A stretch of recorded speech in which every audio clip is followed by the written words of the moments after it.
Hello mga langga, so today's video ay magre-repat na naman ako ng aking mga halaman. Ito ay mga bago kong bili ng mga house plants. So, medyo kasi siya, medyo madabong na. Kaya pwede ko na siyang pagdalawahin. So, ayan. Meron ako isang paso. So, hahatiin natin siya sa dalawa para dalawang paso na siya. So, ayan ay nabili ko ng 450 pesos.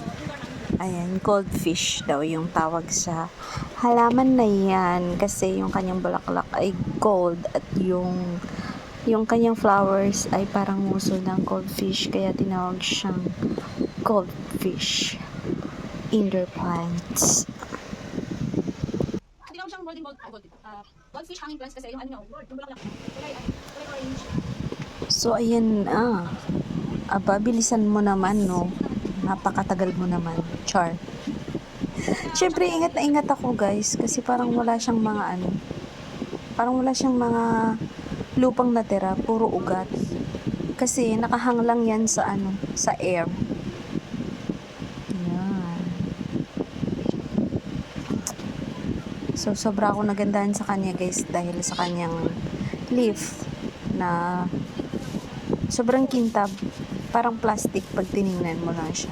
So, yan, tinagdagan ko na nga siya ng lupa. So, loam soil yan. Doon ko rin yan binili sa pinagmilan ko ng halaman kasi kompleto na sila. May mga paso na rin sila. So, kung tatanungin nyo kung saan ko yan nabili, dito po kami sa may Silang Cavite, sa GMA. Oo. So, nabili ko siya doon sa South Woods. So, napakaganda ng kanilang halaman, mga bulaklak. So, kung kayo ay malapit lang dito, pwede nyong pasyalan doon kasi napakaganda talaga ng kanilang mga binibentang mga house plants, outdoor plants. May mga orchids din sila. Yes. Tsaka parating yung December ngayon. Kaya marami silang mga bulaklak pan decoration. So, meron din silang mga jade plants, mga money plants, mga rubber plants na mga pang-attract ng